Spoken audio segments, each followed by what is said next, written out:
Hello guys, welcome back to my channel. My name is Trouble, and today I'm going to be doing a review of One Punch Man Chapter 197, Retcon, or the Retcon version. Spoiler alert, and holy shit, I just went over the chapter again, and a shit ton happened in the chapter. Uh, yeah, it's a big chapter. This is some major retcons that we're seeing here. At first, I wasn't really sure of it because of the last chapter. Prior to the retcon, we didn't really get to see exactly how strong Empty Void was.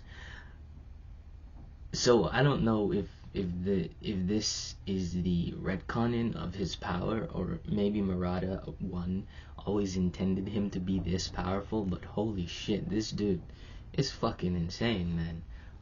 Like, no fucking cap. Anyway, let's jump right on in. Spoiler alert.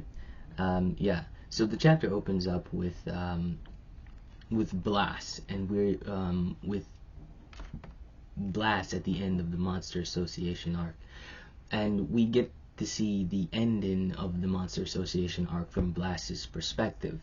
Blast lets us know that he was trying to mitigate, or he was taking all the excessive energy that Garo was giving off and throwing it into another dimension, because Garo would have literally just destroyed the entire planet if Blast wasn't pouring all that energy that he was giving off into a separate dimension. But specifically at the end of the fight, when Saitama came back and punched Cosmic Fair Garo in the face, and then you saw all that energy or that steam left Cosmic Fair Garo. What happened there is that we got something else happen, which is empty empty void actually took all that energy that was escaping from Garo and sucked it into himself, and used all that energy that was released from Saitama defeating Cosmic Fear Garo to heal himself, or regenerate himself. Not only heal himself, but make himself more powerful. And that's where his dimensional, and we also get a quick explanation of his dimension blade. And his dimension blade is an extension of the power of God. And we're told that it ignores all size, energy, length, and shape. And it's insane. But before we get into that, let's just go into this little brief scuffle that we see from from Blast and Void, right? Like, Blast sends out a Kamehameha, a gravity spatial Kamehameha, essentially, at Empty Void, and Empty Void literally grabs space. Like, he literally grabs it and bends it, right? Bends it and twists it. Like, this is insane. And then he uses a dimension slash to cut the Kamehameha blast the Kamehameha blast that Blast sent out to him. And then after he cut it, Blast tries to attack him from behind. He tries to open two portals from behind and attack him, and then he just grabs his space, and he this is fucking insane, dude. I've never seen anything like this in my life. Like, like, this is One Punch Man at its finest. And and I'm seeing all of this, and this dude is more powerful than Garo, because he was already insanely powerful, and then he absorbed all that energy from Garo, from Cosmic for Garo. No doubt he's more powerful. I think he's more powerful, not by much, but I still think he is.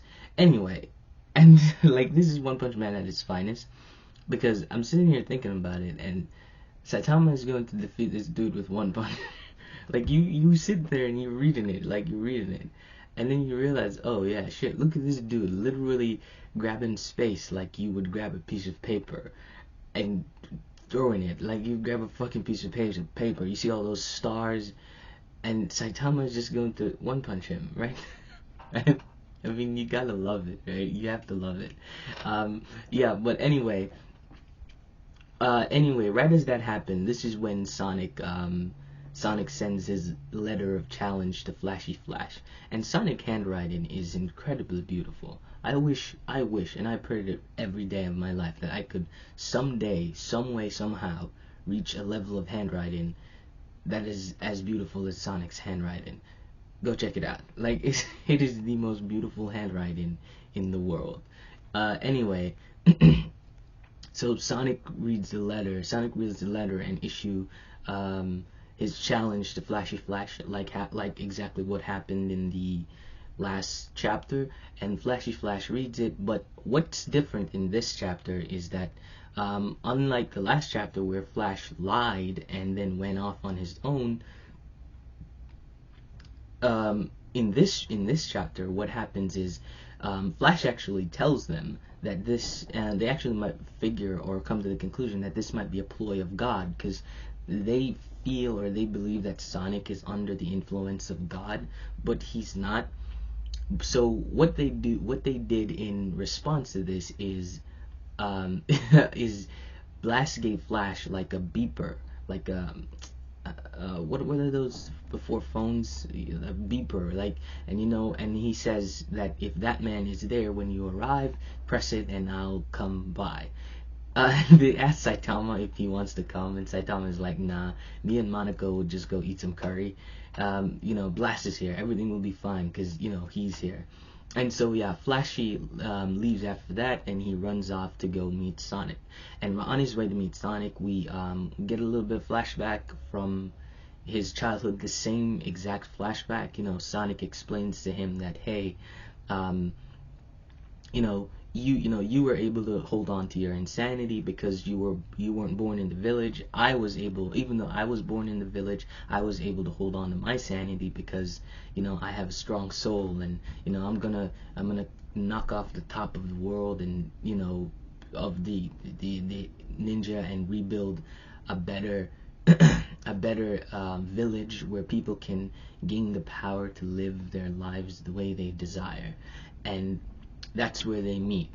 But then we cut back to the main story. We see Flash has already arrived, and he asks Sonic if this is a ploy of that man, and Sonic says no, and they start to fight, and they're gonna kill each other. Like, I don't even, in the previous chapter they weren't even going as hard. Like, in this chapter they're full blown ready to kill each other. Flash is like, I'm going to be right here beside you in your final moments. And so yeah, it's going to be full on killing, and I'm looking forward to this fight, and I really hope that we get more, because in the last one it was like 16 pages, and it wasn't a lot. It was like just a brief scuffle, especially for Flash and Sonic. It was probably like 6 seconds. It's probably like 6 seconds of fighting. So yeah, I hope in this one we get a lot more expanded on the fight between Flash and Sonic. I know the power scaling and stuff, but yeah, I want to see them fight. I want to see cool powers. Like, I like power scaling just as much as the other dude, but the thing I love more than power scaling is seeing cool powers and explosions and shit. And I want to see all these cool ninja abilities and flashy moves and shit. That's what I want to see in the next chapter. So at me if you on this if you're on this power scaling nonsense. I don't really care about it. I just want to see a cool fight between Flash and Sonic. That's what I want to see. Yeah, that's chapter Redcon. That's the Redcon chapter of 197, One Punch Man. It's a setup chapter. Like I said, it's not a lot of action. Brief action. That action made me go, what the fuck? Holy shit. Insane. But there wasn't a lot of action. It was more of explanation, exposition. I guess that's what you would say in this scenario. It was exposition. Yeah, so comment down below. Let me know what you thought of the chapter. Like and subscribe, and thank you for watching, and I'll see you guys in the next one. Bye bye.